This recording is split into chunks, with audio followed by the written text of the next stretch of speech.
Good morning, Muscatine. It is Monday the 13th. It's kind of like Friday the 13th looking out there. It's kind of gross. It still looks like December out there. I'm going to be stuck in December until probably June, but that's okay. We have, well, I don't know how to describe it. We have 5 black shirted matching, I don't know, what are you guys? Like, did you dress like this on purpose? You just like walk around everywhere all matched up? And I mean, we kind of do sometimes. We don't plan on it usually. Well, I guess we do. For our chapter meetings, we're here, but yeah. so there is actually a reason. This is the Wilton FFA leadership. I guess, could we call you leadership? Would that be safe? Yeah, I think that's safe. And they have an awesome story to tell us. But first of all, let's do this. If you guys would just introduce yourselves and what your role with FFA is, because most of them have like their titles on their shirts and everything. It's like a real thing here, folks. I'm JC Weiss, and I'm chapter president.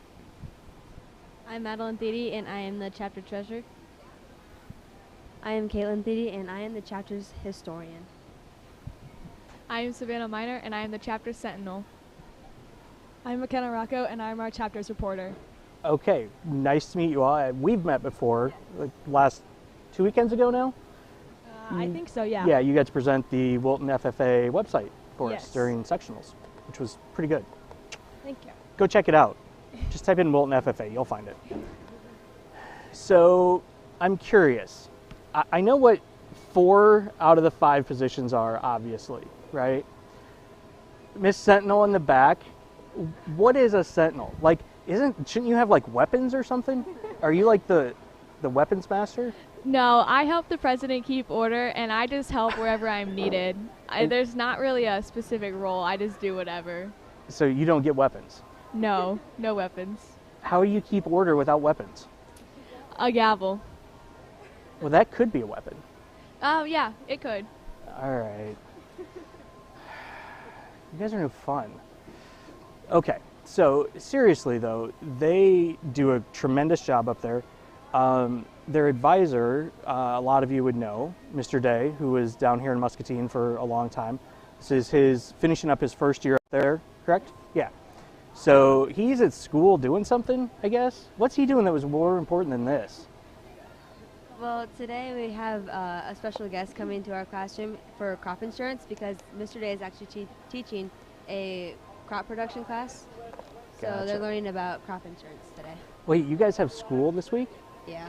Oh, why it's on spring break? I guess I just assumed you guys were there. So wait, are you getting out of school to be here? Yeah. Oh, wow. That's not fair. I'll bet our next guest would have something to say about skipping school for, yeah, we'll ask her about that when she comes on. You're not getting into MCC now, you're skipping school like that. I'm going to shut up now and let you guys talk. So JC, tell us about the Samsung Solve for Tomorrow overall program contest, what it is, and then what you guys decided to do. It's pretty neat. So we've done this in the past. We've done it, I'm not sure how many years, but I don't think any of us have ever done it. Our past advisor, Mr. Bruns, has done this before. So when we got ourselves into it this year, we're like, oh my goodness, what are we doing? We went up, we knew that we had to have an idea of what we were doing to help solve for tomorrow and create a better future, especially in agriculture for us since we're with FFA. And Caitlin came up to us, she's like, hey, I've been spilling grain, or I've spilled grain this year when it was during harvest, and she's like, we need to find a way that we can solve this problem or help the whole industry, because I don't want to spill grain. My dad keeps yelling at me, and I've heard other farmers have this problem. So we just kind of went through it and thought of different ideas that we've had, and she's like, well, what if we have a sensor, and it'll tell us how close we are to the semi, and we'll just go from there. So what questions do you have about that, I guess? Well, so Caitlin, let's start here.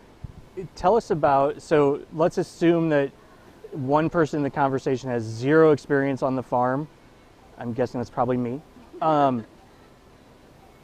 What are you talking about? Spilling grain? Like, we're not talking out of a bowl in the kitchen, right? So what are you doing when this problem like occurs? So during harvest, when you're like harvesting a field, the combine dumps into a grain cart, and then the grain cart will dump into usually a semi. So this year, this is my first time, like it was my first time running grain cart by myself and like unloading into a semi. And so I wasn't very good at like lining up this, the tractor and the grain cart to the semi. So I actually ended up spilling a couple times. It went like over, so like I would overfill it, or I wouldn't like, or like the, I don't know, the auger would be like pointed out too far and I'd spill over top of it, or I'd shoot it and I'd miss the grain cart or the semi completely. Oh, so this is like where it's like shoot, like Yeah. it's like okay, got it. So like when it comes out of the auger, it goes into the Yeah, it looks like a snowblower kinda. Yeah. Yeah. Okay, I'm with you now. Okay. So basically you couldn't name the snowblower. Is that Basically. okay? Well, we had bought a new grain cart, and this one you can like move it around and tilt it up and down. So figuring that out was a little difficult, especially being short and not being able to see. So I think with the idea of having a sensor would be really helpful to those even learning how to drive grain cart and learning how far or how close you need to be to the semi. Because there was a couple times where I got too close to the semi and about side scraped it. My dad doesn't know that though. He does now. I hate to tell you that because I'm sure they're all going to be watching, right? Yeah. They should. Okay, so pull it next to it. So what is the sensor? Well, actually, okay, so you came up with the idea we should have a sensor, right? Mm-hmm. So then what do you do after you guys figured out you need a sensor? So we actually had just gotten our sensors in, but now we had like little monitor that our Mr. Day had already had.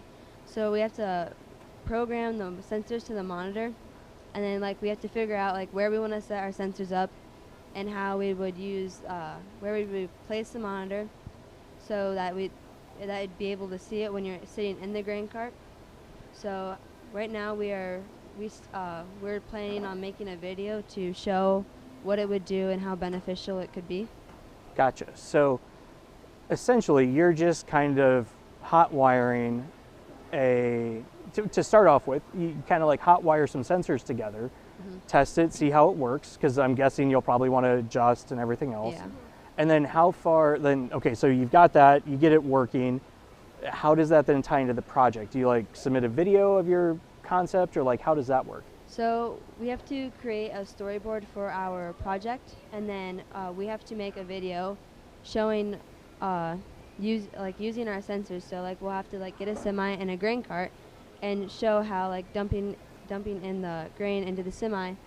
So we'll have to use our sensors to show how close you are or how far away you are to help model our sensors and how we use our software. Gotcha. So when do you have to have that all done by? April 5th. April 5th. So it's like coming up in a couple of weeks. Yes. Are you ready?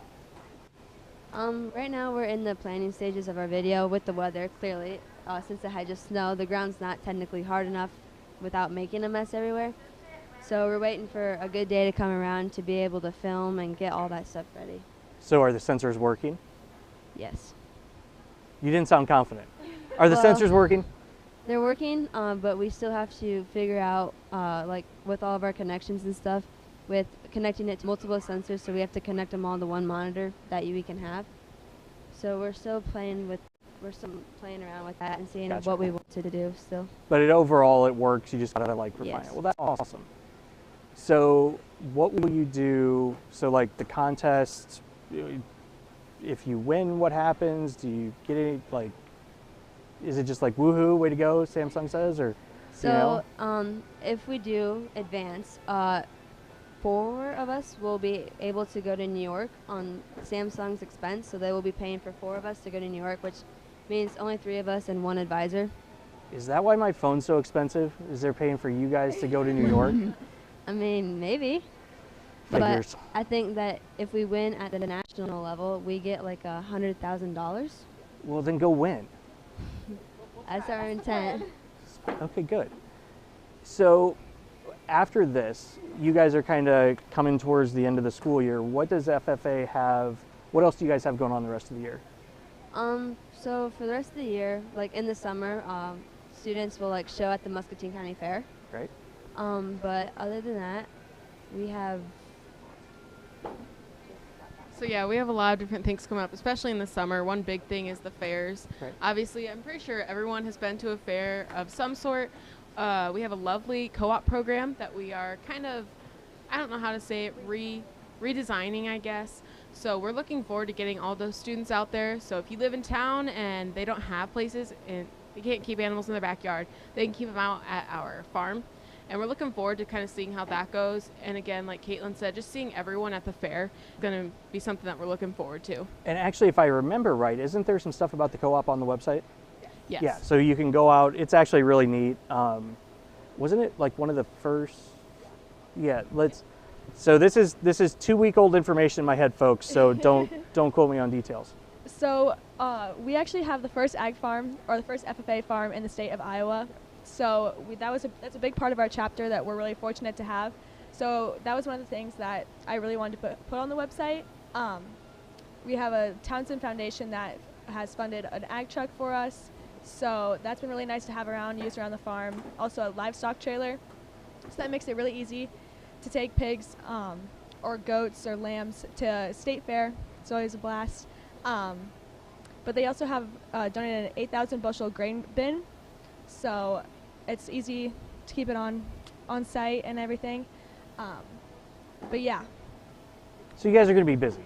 Yes. So that's awesome. Good luck. Well, and congratulations for getting it to work, first of all. Like, that's awesome.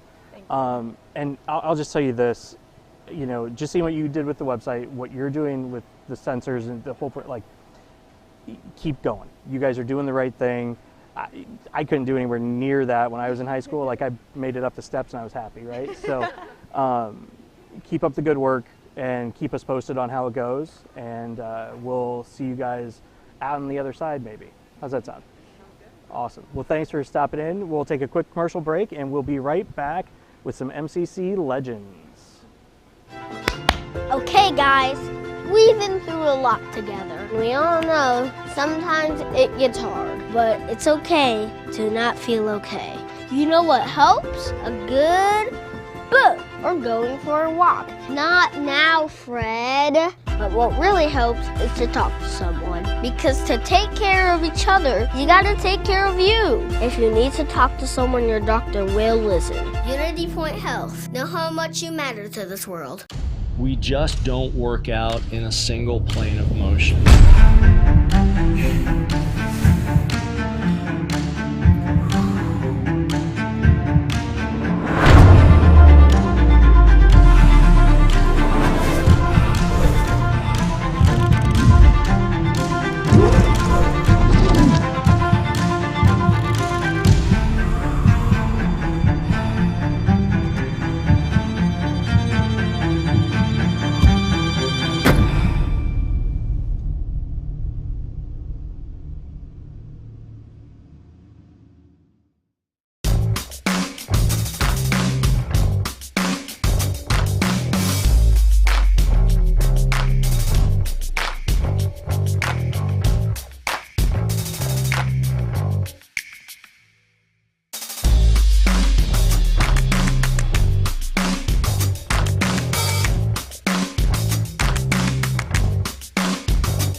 We've all been through a lot together. And along the way, you'll find out who really cares for you and who you can trust. Because there's a lot of stuff that happens in life. Like those days when the amazing happens. Or those days that are really, really hard. That's why you need someone like Unity Point Health. Because when it comes to your health, you gotta have someone you can trust. Unity Point Health. Know how much you matter to this world. Hi, I'm TJ Deere, General Manager here at... Okay, guys, we've been through a lot together. Oh, welcome back. I don't know why Chris keeps pointing at the camera like we're live. I should maybe stop laughing and goofing off and, I don't know, host the show. So we're back. We have an awesome program to talk about next, which is the MCC Legends program and the event coming up. We've got, well, I'll just let you guys introduce yourselves for the folks at home. Go ahead and... I'm Naomi DeWinter, and I serve as president of Muscatine Community College. I'm Derek Saville, and I serve as president of the MCC Alumni Board. So you have two presidents here with you. well, technically, I'm the president of Pearl City Media, so All it's like presidents here. We're going to have a presidential conversation. all we need is John DeBeat, who got the presidential award, and we'd be set. The Legends program. Let's talk about overall, what is the concept behind it? For those that didn't go to MCC, I did. I assumed, head of the alumni, so I kind of figured. So there's some really, I don't want to say amazing, really influential and significant names who have been recognized as a legend. So give us a little bit about how long you've been doing it, who some of the past ones were. You're going to recognize the names. So we started our first Legends program in 2018. And Chris, you're right, that what we wanted to do was tell the stories of these amazing people who've had an impact on Muscatine Community College, but also on Muscatine, the area as a whole. And many times those two, are almost the same thing. And so what we're doing with the event is featuring the story of why this person or these particular people are legends, and Derek can talk about who we've honored in the past. That's one piece of the event. The other piece is we want to highlight the amazing restaurants in our area, and so the Merrill Hotel has allowed us to have about 10 restaurants there that offer their food in a Grand Salon style, so you can try something from each of our local restaurants, and that too shows just the diversity and the delicious things that we have to offer here. And then it's a fundraiser so that MCC alumni and the foundation can continue to support our students, from here on out. So Derek can talk a little bit about who we've honored in the past. Thank you. Yeah, we began in 2018 where we honored Stan and Helen Howe. In 2019, we honored Roy, Lucille Carver, big names, Muscatine, of course. 2020, it continued with Marv Krieger and Evelyn Shallon. Evelyn was also a longtime member of our alumni board. And gosh, that might have been one of the last events we had in Muscatine prior to the COVID pandemic, because it was sometime in February. And I mean, we literally shut down, I think, maybe the next week. So the Merrill was great with still, allowing us to have that thing to happen as things in the world were kind of beginning to get a little strange. So therefore, we did not have an event. Understatement. That's the understatement of the last 5 years. Things got a little strange. We did not have an event in 2021 then because of that. Right. And in 2022, we kicked it back off with Jeff Armstrong, who was a former president at MCC as well, and had a great story to tell with his overseas work. And yes, I mean, the list of alumni from MCC that just have really impacted not only this community, but the world is just quite amazing. I'm grabbing the microphone here because I want to tell you about who we're honoring this year. I was just going to ask. Okay. You got it. So this year we're honoring Max Allen Collins. He has just such an interesting story, and I've been able to interview him, his wife, his son, and several of his friends and collaborators. Part of what we do is we produce a documentary of all of these people, and we're working on the one for Max right now to show why we believe they're legends. Max's career, I think many people know his association with Road to Perdition. So his graphic novels were then made into a movie that featured, superstars, Paul Newman, Tom Hanks, Jude Law, you name it, they're still stars today. And I think speaking to him, that was really a breakthrough, in his career. But he has written over 100 books. He's written comic strips. He had the Dick Tracy comic strip for, I think, at least 15 years. He's written video games, worked on jigsaw puzzles. With a collaborator, Matt, he worked on film novelizations, film novelizations of the CSI series. So he's had this incredible depth of career, and what I'm learning is Road to Perdition was not, luck. It wasn't a one-time thing. Road to Perdition was a result of his starting to write. Even at the age of 3 or 4, he remembers, scribbling into a book. Until today, he's still working on 5 or 6 projects a year.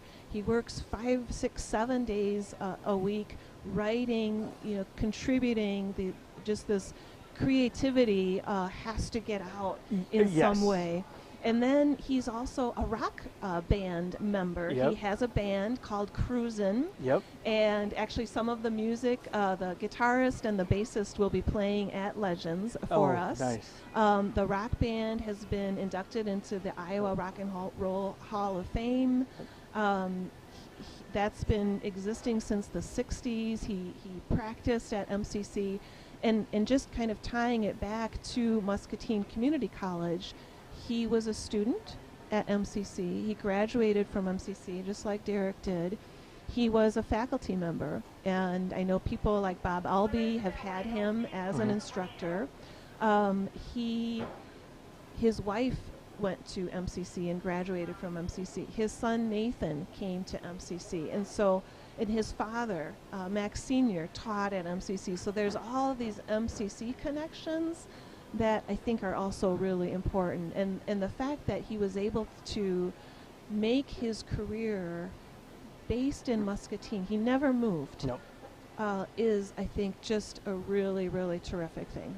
Yeah, and it's, a lot of people, so, his son was a little behind me, a couple years younger than me in school, and my mom actually worked with him.